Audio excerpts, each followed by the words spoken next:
Friends, welcome back to Shera's kitchen and craft world. ഇന്ന് നമുക്കൊരു pineapple jam എങ്ങനെ ഉണ്ടാക്കുന്നത് നോക്കാം.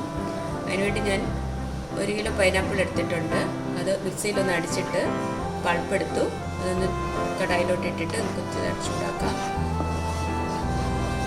പൈനാപ്പിളിൻ്റെ പൾപ്പ് ചെറുതായിട്ട് ചൂടായിട്ടുണ്ട്. നമുക്കിനി ഒരു 1.5 കപ്പ് പഞ്ചസാര ഇട്ട് കൊടുക്കുകയാണ്.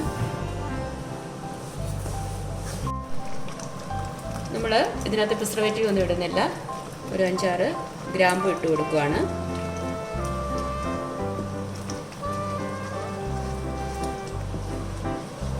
കയ്യിലൊട്ടുന്ന പരുവം വരെ നമ്മൾ ഇളക്കിക്കൊണ്ടിരിക്കണം.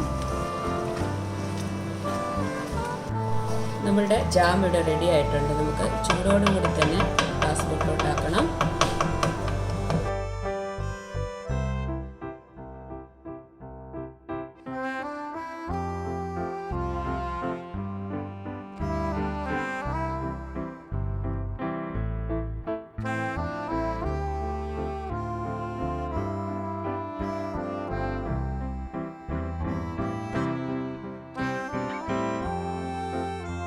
ഇങ്ങനെ തന്നെ വെക്കുക. കുറേ നേരം തണുത്തതിന് ശേഷം സ്പൂൺ മാറ്റാം. ഫേവറേറ്റ് പൈനാപ്പിൾ ജാം അമ്മ